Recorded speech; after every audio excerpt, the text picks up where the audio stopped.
Study IQ IAS, अब तैयारी हुई अफोर्डेबल। नमस्कार दोस्तों आई एम श्योर कि कल से लगातार आप एक खबर सुन रहे होंगे कि सिंगापुर एयरलाइंस के अंदर भयानक टर्बुलेंस देखा गया, जिसकी वजह से ब्रिटेन के एक नागरिक की मृत्यु हो गई है। ये खबर आप देख सकते हैं, 1 dead as Singapore Airlines flight from London hit by severe turbulence. तो इसके बारे में हम डिटेल से जानेंगे, ये टर्बुलेंस होता क्या है, कितने प्रकार के होते हैं, आप अपने आप को कैसे सुरक्षित रख सकते हैं। बेसिकली अगर आप देखोगे, आप में से कई लोगों ने फ्लाइट से जब ट्रेवल किया होगा तो कभी ना कभी आपने टर्बुलेंस जरूर महसूस किया होगा। देखिए, मैंने तो कई बार किया है महसूस, और एक बार तो काफी भयानक हुआ था, मुझे तो वो भूलता नहीं है। मतलब होश उड़ जाते हैं, इस तरह के कई बार सिचुएशन हो जाती है। तो अपने आप को सुरक्षित कैसे रखना है वो भी बहुत इंपॉर्टेंट है, जो कि काफी लोग उस इंस्ट्रक्शन को इग्नोर कर देते हैं। तो चलो हम इसको डिटेल से जानेंगे, आपको काफी कुछ जानने को मिलेगा वीडियो में। चलिए आगे बढ़ते हैं, लेकिन उससे पहले दैट रखिएगा, आप में से जो भी लोग यूपीएससी की प्रिपरेशन कर रहे हैं, हमारा जो 8th बैच है यूपीएससी जीएस फाउंडेशन का, इसके अंदर एडमिशन लेने की आखिरी डेट है परसों, दैट इज 24 मई। तब तक आपके पास टाइम है। अगर आप इसके अंदर एडमिशन लेना चाहते हो तो हमारे वेबसाइट ऐप पर जाइए, कमेंट सेक्शन में लिंक है और यूज करिए ये कोड अंकित लाइव। कोड इस्तेमाल करने से आप मैक्सिमम डिस्काउंट ले पाएंगे। और ध्यान रखिएगा, हमारे ये जो बैचेस होते हैं उसमें आपको पूरी तैयारी कराई जाती है, प्रीलिम्स, मेंस, इंटरव्यू, सब कुछ। और साथ ही साथ 18 यूपीएससी के जो बुक्स हैं वो आपके घर पर डिलीवर किए जाते हैं। इसके अलावा आपको पर्सनल मेंटर भी मिलता है, ताकि कोई भी डाउट आप उनसे पूछ सको अपने पूरे जर्नी के दौरान। और इसके अलावा अगर आप एमसीक्यूज अटेम्प्ट करना चाहते हैं तो मेरे इंस्टा पेज पर जाइए, वहां पर स्टोरीज में जितने भी एमसीक्यूज हैं उसको भी आप अटेम्प्ट कर पाएंगे। तो चलिए सबसे पहले देखते हैं कि एग्जैक्टली हुआ क्या है। जैसा कि मैं आपको बता रहा था, सिंगापुर एयरलाइंस की एक फ्लाइट है, ये नंबर आप देख सकते हो, एयरप्लेन का जो नंबर है वो लंदन से सिंगापुर जा रहा था। ये आप देख पाएंगे अगेन मैप के अंदर कि ये लंदन में जो हीथ्रो एयरपोर्ट है वहां से ये जा रहा था सिंगापुर के चांगी एयरपोर्ट, आपको पता होगा। तो यहां पर क्या है ना कि अगर आप ध्यान से देखिए, सिंगापुर के पहले यहां पर आता है थाईलैंड, और थाईलैंड की जो राजधानी है बैंकॉक। तो बैंकॉक के जस्ट नजदीक में यहां पर टर्बुलेंस काफी बड़ा महसूस होता है, जिसकी वजह से फ्लाइट जो है बैंकॉक ही इमरजेंसी लैंडिंग करनी पड़ती है। और इसकी वजह से क्या होता है, जो टर्बुलेंस हुआ था, करीब 30 से ज्यादा लोग इंजर्ड हुए हैं और एक पर्सन की मृत्यु हो गई है। यह खबर आप देख सकते हैं यहां पर कि जो एयरलाइंस के द्वारा बोला जाए कि एग्जैक्ट जो कॉज है डेथ का वो हमें उतना अभी पता नहीं है, लेकिन इसके बारे में हम इंक्वायरी कर रहे हैं। सिंगापुर एयरलाइंस का ये ट्वीट भी आया था, उसमें उन्होंने बताया कि काफी सीवियर टर्बुलेंस देखा गया था। देखो, टर्बुलेंस भी क्या होता है ना, कई प्रकार के होते हैं, सीवियर होता है, मीडियम होता है, लाइट होता है, वो भी मैं आपको आगे इसके बारे में बताऊंगा। लेकिन इसकी वजह से जो एक पर्सन की मृत्यु हुई है, इसकी वजह से काफी लोग चर्चा कर रहे हैं कि टर्बुलेंस क्या इतना भयानक हो जाता है जिसकी वजह से मृत्यु भी हो सकती है। बिल्कुल, कई बार फ्लाइट्स खत्म भी हो गई हैं इसकी वजह से, मैं आपको बता दूं। तो चलो टर्बुलेंस को पहले समझते हैं, ये होता क्या है। देखो, सिंपल सी चीज है। टर्बुलेंस का मतलब ये हुआ कि जो एयर फ्लो है विंग्स के ऊपर, विंग्स पर जो एयर फ्लो होता है उसमें डिसरप्शन होना। जैसे कि आप देख सकते हो, ये फ्लाइट है आपका पूरा, और फ्लाइट के अगल बगल में आप देख पाएंगे यहां पर विंग्स आपको देखने को मिलेगा। जो फ्लाइट चल रही होती है, मान लो अब एयर तो रहेगा यहां पर, अब जो एयर है अगर यूनिफॉर्म तरीके से हवा चल रही है तब तो कोई दिक्कत नहीं है। लेकिन अचानक से यहां पर बहुत तेज हवा आ जाए, मान लो थंडर स्टॉर्म आ गया, बहुत तेज हवा आ जाए, तो ऑब्वियस सी बात है ना, जो एयर का फ्लो है वो क्या होगा, डिस्टर्ब हो जाएगा। तो सपोज ये जो एयरप्लेन है उसके अंदर एंटर कर रहा है, तो अचानक से ये जो डिस्टर्बेंस होता है एयर फ्लो में, इसकी वजह से जो फ्लाइट है वो ऊपर नीचे हो सकती है। मतलब कई बार होता है कि जो फ्लाइट है अचानक से नीचे चली जाए, मतलब कुछ सेकंड्स के अंदर अंदर जो है वो नीचे गिर जाती है अचानक से। तो इसी को हम कहते हैं एयर टर्बुलेंस। तो ये कुछ वैसा ही हुआ जैसे आप में से कई लोगों ने जो मेले के अंदर होता है ना, व्हील वाला जो झूला होता है, तो व्हील वाला जब झूला होता है, जब आप ऊपर जा रहे होते हो मजा आता है, और वही झूला जब नीचे जा रहा होता है तो आपने महसूस किया होगा कि आपको लगता है कि आप हवा में हो। तो वैसा ही यहां पर महसूस होता है। तो क्या है कि जब फ्लाइट नीचे जा रही होती है तो आप एकदम जीरो ग्रेविटी महसूस करते हैं, ठीक है। और अचानक से क्या होता है, जब फ्लाइट रुकती है मिड एयर में ही, तो आपका जो सर है वो ऊपर टकरा जाता है। वो न्यूटन्स लॉ है ना, कुछ वैसा ही यहां पर रूल फॉलो आप समझिए होता है। तो डिसरप्शन जो होता है एयर फ्लो में, और इसका जो इंपैक्ट होता है फ्लाइट पर, उसी को हम कहते हैं टर्बुलेंस। अब टर्बुलेंस भी आप देखोगे 7 अलग अलग प्रकार के हो सकते हैं। मैं बहुत डिटेल में नहीं जाऊंगा, लेकिन जैसे विंड शेयर हो गया, इसमें क्या है कि अचानक से जो विंड का डायरेक्शन है वो चेंज हो गया, उसकी वजह से टर्बुलेंस हुआ। यहां पर कई बार आपने देखा होगा वार्म फ्रंट होता है हवा में, कोल्ड फ्रंट होता है, उसकी वजह से जो फ्रंट बदलता है फ्रंट क्रिएट होता है, वहाँ पर जब फ्लाइट एंटर करती है उसकी वजह से चेंजेस होते हैं, स्पेशली थंडर स्टॉर्म वगैरह के टाइम। फिर इसके अलावा आपने देखा होगा कई बार क्या होता है कि मान लो कोई ज़मीन है, कोई ग्राउंड है, वहाँ पर बहुत ज़्यादा हीट हो गया, जनरेट हो गया, तो जहाँ पर गर्मी ज़्यादा पड़ती है जिस एरिया में, वहाँ पर क्या है, हवा ऊपर, कन्वेक्शन करंट आपने सुना होगा ना, हवा ऊपर की तरफ जाता है। अब कोई फ्लाइट आ रही है, कोई यहाँ पर जो एयरप्लेन है वहाँ से गुजर रहा है, और अचानक से उसमें जब वो एंटर करेगा तो उसमें टर्बुलेंस महसूस होगा, ठीक है। तो इसीलिए की वजह से अक्सर आपने देखा होगा जो फ्लाइट्स होती हैं वो ज़्यादातर क्लाउड्स के ऊपर उड़ने की कोशिश करती हैं, क्योंकि क्लाउड्स के ऊपर एयर फ्लो ज़्यादातर यूनिफॉर्म होता है, ठीक है। और क्लाउड के नीचे अगर आप अक्सर देखोगे तो यहाँ पर आपको ज़्यादा टर्बुलेंस देखने को मिलता होगा। इनफैक्ट आप में से जो भी लोग फ्लाइट से ट्रैवल किए हैं आपने देखा होगा, जब भी एरोप्लेन बादल में एंटर करता है, मतलब मुझे तो लिटरली बहुत डर लगता है कि जब वो एंटर कर रहा होता है ना, तब वहाँ पर अचानक से बहुत ज़्यादा झटके महसूस होते हैं। तो वही कारण है, क्योंकि वहाँ पर एयर फ्लो का डिस्टर्बेंस हो रहा है। फिर इसके अलावा और भी कई प्रकार के टर्बुलेंस होते हैं, जैसे कि मान लो अगर सामने जो है कोई बड़ा फ्लाइट जा रहा है और उसके पीछे जो है एक छोटा फ्लाइट है, ठीक है।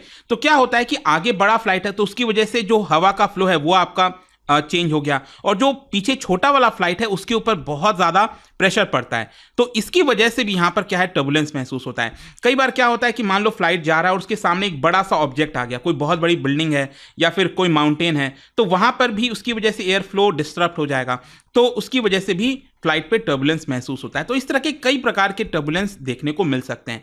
क्वेश्चन यहाँ पर यह है कि क्या ये जो टर्बुलेंस है वो डेंजरस हो सकता है या फिर डेंजर होता है। देखो, इट डिपेंड्स कि उसका नेचर और इंटेंसिटी कितना है। टर्बुलेंस की इंटेंसिटी की अगर हम बात करें, अगर मान लो जो एयरप्लेन है वो 1 मीटर ऊपर या नीचे अगर जाएगा तो उसको लाइट टर्बुलेंस कहते हैं। ये तो आई एम श्योर कि जब भी आप एयरप्लेन में बैठोगे ना, तो ऐसे लाइट टर्बुलेंस तो आपको महसूस होंगे ही होंगे, मतलब। और देखिए, इसमें जस्ट कुछ खास फर्क नहीं पड़ता है, थोड़ा गुदगुदी टाइप का लगेगा, कुछ खास फर्क नहीं पड़ेगा। हाँ, मॉडरेट वाला जो होता है ना, उसमें 5 मीटर ऊपर या 5 मीटर नीचे जब इस तरह की चीज़ें होती हैं तो एकदम आप सीरियस हो जाते हो, मतलब बहुत सीरियस माहौल हो जाता है कि हो क्या रहा है।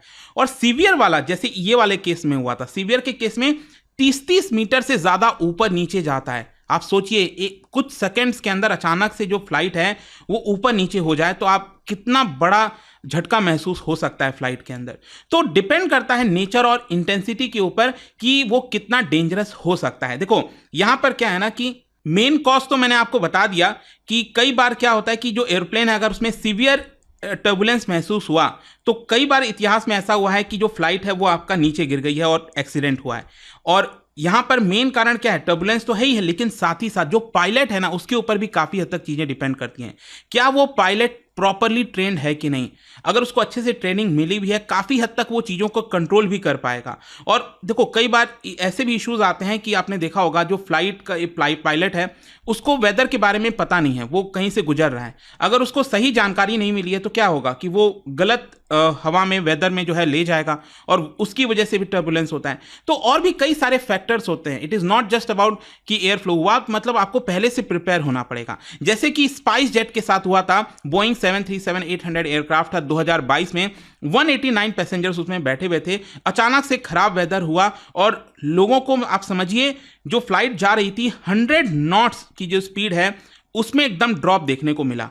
तो ये जो 100 नॉट्स अचानक से स्पीड कम हुई, उसकी वजह से फ्लाइट एकदम नीचे आ गया, और नीचे जब आ रहा था तो कई लोग जो है जीरो ग्रेविटी सिचुएशन महसूस कर रहे थे, और अचानक से उनका जो सर है ऊपर की तरफ, रूफ की तरफ जो है लड़ जाता है, और इसकी वजह से 2 लोगों को आईसीयू में भी भर्ती करना पड़ गया था। और यहीं पर मैं आता हूं कि ये जो फ्लाइट है ना, लंदन से सिंगापुर जो जा रही थी, मैं इस ग्राफ से आपको समझाना चाहता हूं, आपको एकदम क्रिस्टल क्लियर समझ में आ जाएगा। देखो, नीचे जो आप ग्राफ देख रहे हो, ये ब्लू कलर का जो लाइन है ये दिखा रहा है कि एल्टीट्यूड कितना है, मतलब फ्लाइट का जो हाइट है वो कितना है, और ये आप देख सकते हैं 30,000 फीट, 40,000 फीट, इस तरह से देख पाओगे।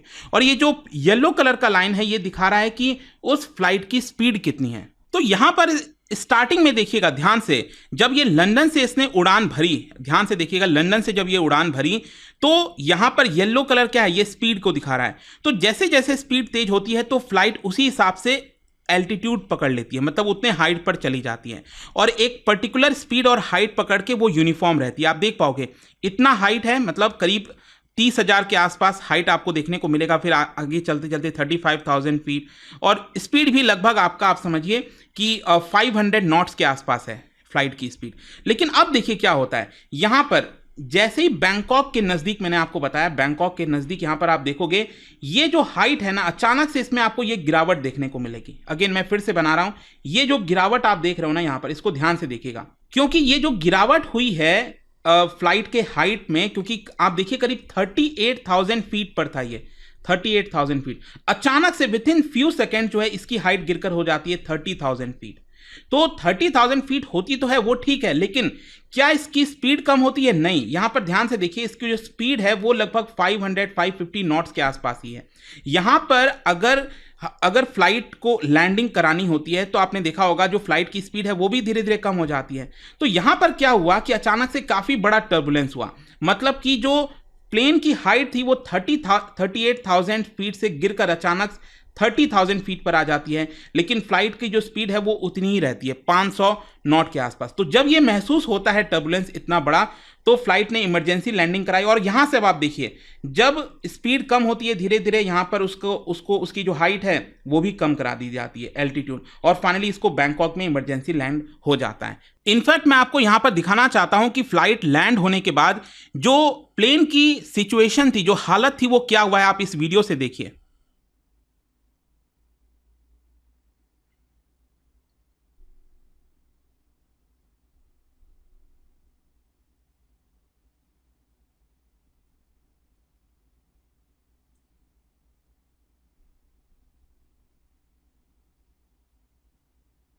तो आई होप कि अब आपको समझ में आ गया होगा कि जब ये फॉल हुआ था, जब ये टर्बुलेंस यहां पर हुआ था बैंकॉक के पास, तो कितना भयानक हादसा था, प्लेन के अंदर लोगों की क्या हालत हुई होगी।